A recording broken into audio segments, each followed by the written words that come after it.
নমস্কার বন্ধুরা। ভারত মহাসাগরীয় এলাকায় দীর্ঘদিন ধরেই চীন তার আধিপত্য বিস্তার করতে চাইছে। সেই জন্য ভারতের যে সমস্ত প্রতিবেশী দেশ আছে সেগুলোকেও সে হাতের মুঠোয় আনতে চাইছে। আর এই বিষয়ে কিন্তু সে খানিকটা সফলও হয়েছে। একদিকে মালদ্বীপে চীনের ঘনিষ্ঠ শাসক ইজুজু ক্ষমতায় আসার পরেই কিন্তু ভারতকে মালদ্বীপ থেকে সেনা প্রত্যাহার করতে হয়েছে। আর উল্টো দিকে শ্রীলঙ্কাকে আর্থিক সাহায্যের নামে ঋণে জড়িয়ে রেখেছে বেজিং।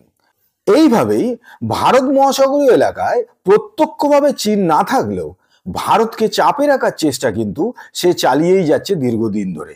আর এরই মধ্যে ভারত মহাসাগরে নতুনভাবে এক যুদ্ধের সূচনা হয়েছে, যাকে সবাই বলছে কোবাল্ট ওয়ার। ভূতত্ত্ববিদেরা জানিয়েছেন ভারত মহাসাগরের দক্ষিণ অংশে একটা সময় এক বিশাল আগ্নেয়গিরি ছিল। সেই আগ্নেয়গিরি থেকেই অগ্নুৎপাতের ফলে নিকিটেন নামে এক পর্বতের উৎপত্তি হয়।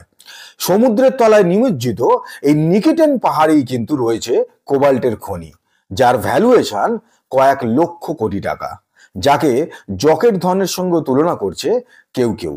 নিকেটেন পাহাড় ভারত মহাসাগরে যে অংশে রয়েছে সেই অংশটা কোনো দেশেরই সমুদ্র সীমানার মধ্যে পড়ে না।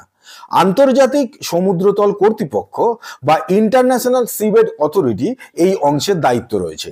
এদের সদর দপ্তর আছে জামাইকায়। সম্প্রতি এই সংস্থার কাছেই ভারত আবেদনপত্র জমা দিয়েছে এই খনি থেকে ধাতু উত্তোলনের জন্য। কিন্তু এখন দেখা যাচ্ছে যে এইখানে ভারত ছাড়াও আরো দুটো দেশ, শ্রীলঙ্কা এবং মালদ্বীপও ওই খনি থেকে কোবাল্ট উত্তোলনের জন্য আবেদনপত্র জমা দিয়েছে।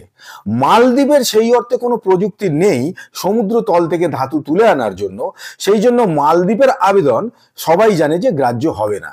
কিন্তু প্রশ্ন উঠছে শ্রীলঙ্কাকে নিয়ে, যে শ্রীলঙ্কার কি সেই প্রযুক্তি আছে বা আর্থিক সঙ্গতি আছে যে সমুদ্র তল থেকে তারা ধাতু তুলে আনবে। তার কারণ কিছুদিন আগেই আমরা দেখেছি যে শ্রীলঙ্কা চরম অর্থনৈতিক সংকটের মধ্যে দিয়ে গেছে।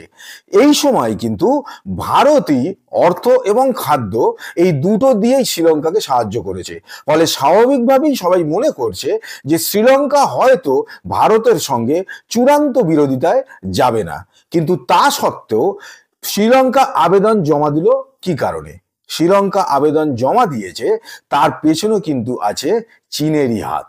যেহেতু যে অংশে এই খনিটা রয়েছে সেইটা থেকে শ্রীলঙ্কার যতটা দূরত্ব তার থেকে দূরে কিন্তু ভারত আছে। ফলে সেই দিক থেকে শ্রীলঙ্কা যথেষ্ট পোক্ত দাবিদার ভারতের থেকেও। আর সেই কারণেই চীন ইন্টারেস্ট দেখাচ্ছে শ্রীলঙ্কার পেছনে। কোবাল্টের বাণিজ্যে এমনিতেই এগিয়ে আছে আফ্রিকার কঙ্গো প্রজাতন্ত্র। কঙ্গো প্রজাতন্ত্রের সমুদ্র উপকূলে সবচেয়ে বড় কোবাল্টের খনি আছে এবং এখান থেকেই সারা পৃথিবীতে যত কোবাল্ট উত্তোলন করা হয় তার 60 থেকে 70% উত্তোলন করা হয় এই কঙ্গোর উপকূল থেকেই। এখন ভারত মহাসাগরের কোবাল্টের খনি থেকে ভারত যদি নিয়মিত কোবাল্ট উত্তোলন শুরু করে তাহলে কঙ্গের ওপরে সারা বিশ্বের যে নির্ভরশীলতা সেটা কমে যাবে এবং কোবাল্ট উত্তোলনের ক্ষেত্রে এবং বাণিজ্যের ক্ষেত্রে পৃথিবীতে ভারত কিন্তু একটা গুরুত্বপূর্ণ জায়গা দখল করে নেবে। আর চীনের সমস্যা এখানেই। সেই কারণেই শ্রীলঙ্কাকে সামনে রেখে পেছন থেকে ছায়াযুদ্ধ কিন্তু চালিয়ে যাচ্ছে চীনই। এখন প্রশ্ন যে কোবাল্ট নিয়ে এত মারামারি কি কারণে? তার কারণ যে কোনো বৈদ্যুতিক সরঞ্জাম তৈরি করতে গেলেই লাগে হচ্ছে ব্যাটারি। ব্যাটারি হচ্ছে যে কোনো বৈদ্যুতিক সরঞ্জামের প্রাণ। আর এই ব্যাটারি তৈরি করতে গেলে যে সমস্ত ধাতু অত্যাবশ্যকীয় তার মধ্যে যেমন লিথিয়াম আছে ঠিক কোবাল্টও আছে।